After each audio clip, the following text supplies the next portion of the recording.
Recently मैं कैल Newport की book पढ़ रहा था, how to become a straight A student और how to win at college, और उसमें मैं एक रेवोल्यूशनरी स्टडी टिप ढूंढ रहा था ताकि वो आपको एग्जाम टाइम में हेल्प कर सके। तो फाइनली मुझे 3 स्टडी टिप्स मिली जो हम इस वीडियो में डिस्कस करेंगे। कैल न्यूपोर्ट बोलते हैं कि अगर ये 3 स्ट्रैटेजीज कोई स्टूडेंट अच्छे से फॉलो नहीं कर रहा है तो उसके लिए बाकी सारी स्ट्रैटेजीज यूजलेस है। लेकिन इससे पहले मैं आपको वो 3 स्टडी मेथड्स बताऊं, मैं आपके साथ एक स्टोरी डिस्कस करना चाहता हूँ। रिसेंटली मैं टोनी रॉबिन्स की एक वीडियो देख रहा था जिसमें वो बताते हैं कि एक बार वो अपने बच्चों के साथ गोल्फ सीखने गए। जैसे ही उन्होंने बॉल को हिट किया तो वो सामने वाले लेक में जाकर गिर गई। उन्होंने फिर से बॉल को हिट किया और वो दोबारा से लेक में जाकर गिर गई। उनके साथ अगली 5-6 बार ऐसा ही हुआ। वो बॉल को हिट करते और वो फिर दोबारा से लेक में जाके गिर जाती। उन्होंने अपने इंस्ट्रक्टर को बुलाया और कहा कि ये तो बहुत ही डिफिकल्ट गेम है, मुझे तो इस गेम में एवरेज बनने में भी सालों लग जाएंगे। इस पर उनका इंस्ट्रक्टर हंसने लगा और उन्होंने कहा, नहीं, तुम सिर्फ 1 मिलीमीटर या 2 मिलीमीटर दूर हो एक बेस्ट प्लेयर बनने से। इस पर टोनी रॉबिन्स हैरान हो गए और उन्होंने कहा, आप ये क्या बोल रहे हो? ये गोल्फ बॉल हर बार अपने गोल से कम 50-60 मीटर दूर जा रही है और आप कह रहे हो कि मैं सिर्फ 1 या 2 मिलीमीटर दूर हूँ। इस पर उनके इंस्ट्रक्टर ने उन्हें समझाया और कहा, देखो, जब तुम एक्चुअल में बॉल को हिट करते हो तो अगर तुम सिर्फ 1 मिलीमीटर दूसरी डायरेक्शन में हिट करोगे तो वो बॉल लेक के बजाय ग्राउंड में हिट करेगी, और अगर तुम बॉल को 1 और मिलीमीटर दूसरी डायरेक्शन में हिट करोगे तो वो बॉल डायरेक्टली होल में जाएगी और तुम अच्छे प्लेयर बन जाओगे। यानी तुम्हारी प्रेजेंट लेवल और तुम्हारी सक्सेस के बीच में सिर्फ 2 मिलीमीटर का फासला है। इससे टोनी रॉबिन्स बहुत इंप्रेस हो गए और उन्होंने सोचा कि ये कितना अच्छा बिलीफ सिस्टम है, और अगर लोग इस तरीके से सोचें तो बहुत सारे लोग जो अपने गोल में क्विट कर देते हैं वो उससे बच सकते हैं। और ये रियल लाइफ के बाकी केसेस में भी ट्रू है। एक बार टोनी रॉबिन्स अपने फ्रेंड के पास गए हुए थे जो कि एक प्लास्टिक सर्जन थे। वो प्लास्टिक सर्जन अपने काम में इतने अच्छे थे कि लोग उन्हें $1 मिलियन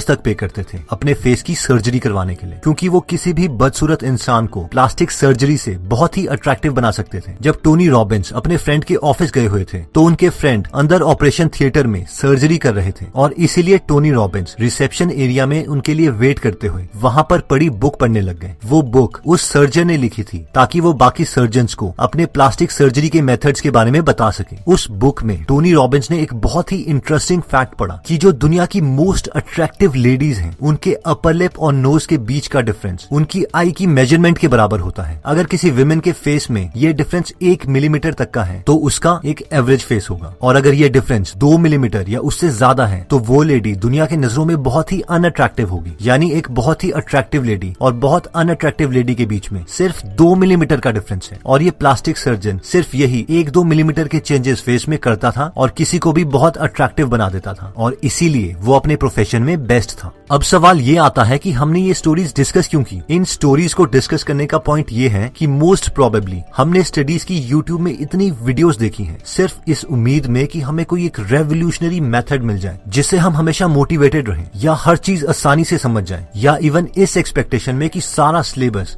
हम एक आवर में ही खत्म कर दें। और टू बी ऑनेस्ट, ऐसा कोई मेथड एग्जिस्ट ही नहीं करता। हमारे फेलियर्स और सक्सेस के बीच में बहुत ही छोटी हैबिट्स या मेथड्स का डिफरेंस होता है। कई बार हम इन मेथड्स को इतना सिंपल समझ लेते हैं या हम इन मेथड से इतने फैमिलियर हो जाते हैं कि हम ये रियलाइज ही नहीं करते कि हम इन मेथड्स को तो यूज कर ही नहीं रहे हैं और बस एक नए रेवोल्यूशनरी मेथड की तलाश में रहते हैं, और इसीलिए हमें कोई चेंज भी नहीं आता। तो इस वीडियो में हम उन स्मॉल चेंजेस के बारे में डिस्कस करेंगे जो हम यूज कर सकते हैं अपनी स्टडीज की क्वालिटी को इम्प्रूव करने के लिए। हम ये 3 मेथड्स कैल न्यूपोर्ट की book how to become a straight A student के फर्स्ट पार्ट में से बताएंगे, और इन 3 स्टडी हैबिट्स में सबसे पहले टिप आती है, manage your time in 5 minutes a day. Cal Newport अपनी बुक में बोलते हैं कि जब तक हम सारी डेडलाइन, सारी असाइनमेंट, सारे टास्क, सारे गोल्स अपने माइंड में रखेंगे, और तब तक हम रिलैक्स नहीं कर सकते जब तक हम उन थॉट से डील नहीं कर लेते। इसीलिए कैल बोलते हैं कि सुबह उठकर सिर्फ 5 मिनट लगाकर एक बार अपने उस दिन के सारे काम को एक जगह पर लिख लीजिए। रिसर्च के अकॉर्डिंग जब तक हम अपने थॉट्स को डील नहीं कर लेते हैं तो वो थॉट हमें डिस्टर्ब करते रहेंगे। इसलिए जब हम किसी चीज को पेपर में लिख देते हैं तो हमारा ब्रेन एनर्जेटिक और बहुत ज्यादा रिलैक्स हो जाता है। साथ ही में हम अपनी प्रायोरिटीज सेट कर सकते हैं कि हमें सबसे पहले कौन से सब्जेक्ट के, कौन से चैप्टर के, कौन से आर्टिकल पढ़ने हैं, और फिर उसी चैप्टर के आर्टिकल से हमें स्टार्ट करना है जो टॉप प्रायोरिटी पर है, क्योंकि ये सीक्वेंस ही हमें एक फेलियर या सक्सेसफुल स्टूडेंट बना सकता है।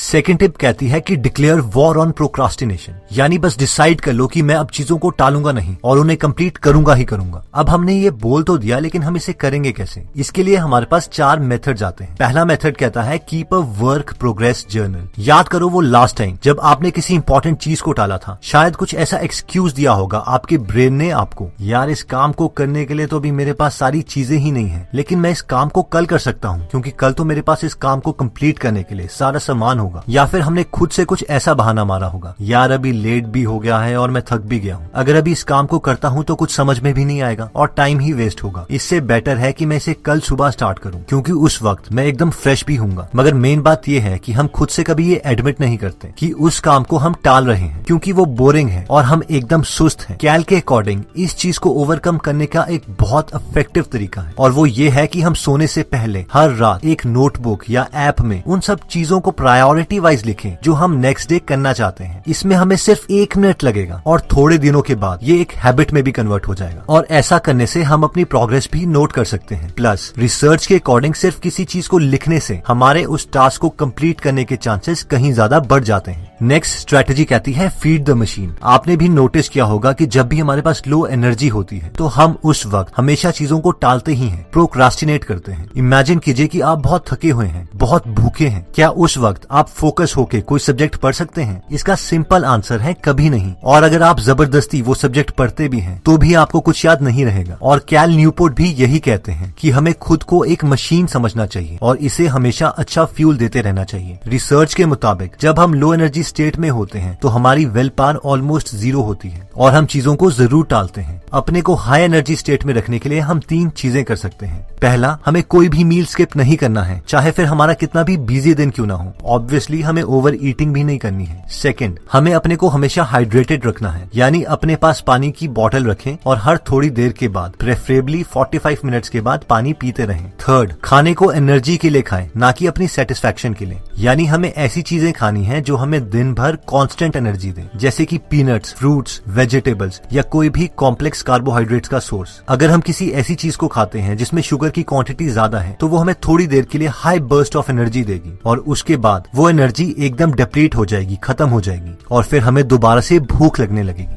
टालने वाली आदत को खत्म करने के लिए तीसरा तरीका कहता है make an event out of worst task. हमें कई काम इतने ज्यादा बोरिंग लगते हैं कि अगर उन काम का थॉट हमारे दिमाग में भी आ जाए तो भी हमें डर लगने लगता है। किसी के लिए वो डरावना काम मैथमेटिक्स का कोई चैप्टर खत्म करना हो सकता है, किसी के लिए वो ऑर्गेनिक केमिस्ट्री हो सकती है। कैल अपनी बुक में बोलते हैं कि अगर हमें कोई भी काम बहुत ज्यादा बोरिंग लगता है तो इस इशू को भी हैंडल किया जा सकता है और वो है कि उसका एक बड़ा इवेंट बना दे। इवेंट बना दे? जी हाँ, मान लीजिए कि आपको कोई सब्जेक्ट पढ़ना पसंद नहीं है तो उसे पढ़ने के लिए हम कोई लाइब्रेरी ढूंढ सकते हैं जो हमारे घर से बहुत ज्यादा दूर है, या फिर कोई रेस्टोरेंट या इवन की कोई बुक स्टोर, ताकि अगर हम वहां पर एक बार पहुंच जाएं तो हम अपने घर में वापस जल्दी ना पहुंच सके। कैल बोलते हैं कि जब हम ऐसी जगह पर जाते हैं जो नई है और एकदम आइसोलेटेड है और साथ में हमारे घर से बहुत दूर है, तो ऐसी जगह पर हमारे पास उस सब्जेक्ट को पढ़ने के अलावा और कोई ऑप्शन ही नहीं रहता। और एक बार जब हम उस बोरिंग सब्जेक्ट को स्टार्ट कर देते हैं तो एक मोमेंटम बन जाता है जिससे उस सब्जेक्ट की वजह से हमारा सारा डर खत्म हो जाता है। नेक्स्ट टिप कहती है कि चूज योर हार्ड डेज। कैल बोलते हैं कि स्टूडेंट लाइफ में ऐसे दिन आते ही हैं जब हमारे पास बिल्कुल भी फ्री टाइम नहीं होता। हमें कुछ ऐसे काम भी करने पड़ते हैं जो हमें बोरिंग लगते हैं और जिन्हें हम बिल्कुल भी नहीं करना चाहते। और ऐसे केसेस में हमारे पास 2 ऑप्शंस हैं। पहला तो ये कि हम चीजों को टालते रहें जब तक कि एक्सट्रीम कंडीशन ना आ जाए और हमें ऐसे दिन जबरदस्ती गुजारने पड़े। दूसरा ऑप्शन है कि हम पहले से ही चूज कर लें कि हम इतनी मेहनत कौन से दिन करना चाहते हैं। मान लीजिए हम सैटरडे सिलेक्ट करते हैं तो हर सैटरडे हम अपने सेलफोन्स ऑफ करके पूरा दिन सिर्फ काम ही करेंगे। उस दिन हम अपने किसी भी फ्रेंड के साथ कोई कम्युनिकेशन नहीं करेंगे। तीसरी स्टडी स्ट्रैटेजी हमारे 3 मोस्ट इंपॉर्टेंट सवालों का जवाब देती है कि हम कब पढ़ें, कहाँ पढ़ें और कितनी देर तक पढ़ें। तो सबसे पहले आता है कब पढ़ें। कैल के अकॉर्डिंग सबसे बेस्ट टाइम पढ़ने का सुबह है, क्योंकि उस वक्त हम सो के उठते हैं और एकदम फ्रेश होते हैं और उस वक्त हमें कोई डिस्टर्ब भी नहीं करता। तो हमें अपना मेजॉरिटी काम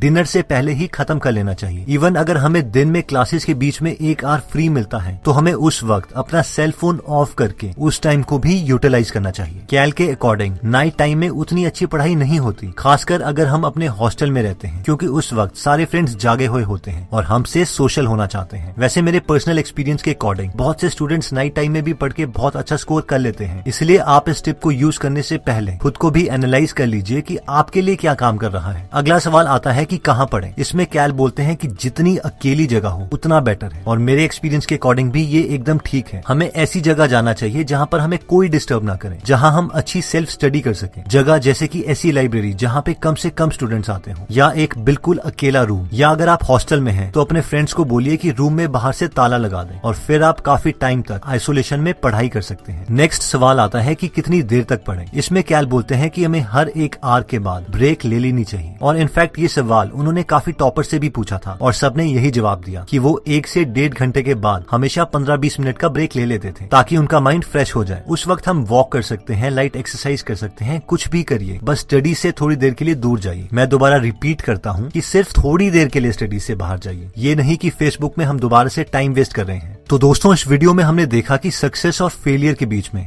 बहुत ज्यादा डिफरेंस नहीं होता, बस 4 या 5 छोटी हैबिट्स हैं जो हमें फेलियर या सक्सेसफुल बनाती हैं। अपनी स्टडी परफॉर्मेंस को हमने इंप्रूव करने के लिए 3 टिप्स देखे, जिसमें सबसे पहले आता है manage your time in 5 minutes a day, यानी सुबह सिर्फ 5 मिनट लगाकर अपने सारे टास्क एक जगह पर लिख लीजिए और उन्हें प्रायोरिटी वाइज सेट कर लीजिए कि सबसे पहले कौन से सब्जेक्ट का कौन सा आर्टिकल पढ़ना है। ये सीक्वेंस बहुत ज्यादा मैटर करता है, इसीलिए हमें टास्क प्रायोरिटी वाइज ही कंप्लीट करने हैं। नेक्स्ट था कि हम डिसाइड करें कि हम अब प्रोक्रास्टिनेट नहीं करेंगे। इसके लिए हमने 4 मेथड्स देखे। पहला था कि कोई भी मील स्किप नहीं करना है, अगर हमारे पास कम एनर्जी है तो हम जल्दी क्विट कर देंगे। सेकंड था कि अगर कोई बहुत ही बोरिंग काम है तो उसे कंप्लीट करने के लिए नई जगह पर दूर चले जाएं, और एक बार आपने वो काम स्टार्ट कर दिया तो उससे रिलेटेड सारे डर वाले इमोशंस खत्म हो जाएंगे। थर्ड था कि चूज योर हार्ड डेज, यानी हमारी स्टूडेंट लाइफ में मुश्किल दिन आने ही आने हैं जब हमारे पास बिल्कुल भी फ्री टाइम नहीं होगा, और इससे पहले कि हमें वो समय जबरदस्ती गुजारना पड़े, हम डिसाइड कर सकते हैं कि हम कौन से दिन बहुत ज्यादा हार्ड वर्क करेंगे, और उस दिन हमें अपने फ्रेंड्स के साथ कोई कम्युनिकेशन नहीं रखनी है। और फोर्थ था कि कीप अ वर्क जर्नल, यानी सिर्फ 1 मिनट लगा के रात को डिसाइड कर लीजिए कि आप अगले दिन क्या करना चाहते हैं, और अपनी प्रोग्रेस हमेशा ट्रैक कीजिए। फाइनली हमने देखा था कि कब पढ़ें, कहाँ पढ़ें और कितनी देर तक पढ़ें। तो इसका आंसर है कि हम डिनर से पहले अपने दिन का मैक्सिमम टास्क खत्म करने की कोशिश करें। सेकंड, यानी सबसे आइसोलेटेड या बिल्कुल अलग जगह में पढ़ें जहां पर हमें कोई डिस्टर्ब ना करे। और फाइनली था कि हर 1 से 1.5 घंटे के बाद 15 या 20 मिनट का ब्रेक ले लीजिए। दोस्तों, इस बुक में और भी काफी इंटरेस्टिंग टिप्स दिए गए हैं। अगर आप ये पूरी बुक पढ़ना चाहते हैं तो डिस्क्रिप्शन में दिए हुए लिंक पे जाके आप ये बुक खरीद सकते हैं। आप 2 फुल बुक्स को भी फ्री में सुन सकते हैं, जिसके लिए मैंने लिंक डिस्क्रिप्शन में दे दिया है। दोस्तों, अगर आप फ्री में हिंदी ऑडियो बुक समरी सुनना चाहते हैं तो डिस्क्रिप्शन में दिए हुए लिंक पे जाके आप हमारी गीगल ऐप डाउनलोड कर सकते हैं। वहां पे आप फेमस बुक सुन सकते हैं, जैसे कि the miracle morning, you can and you will, how to make friends and influence people,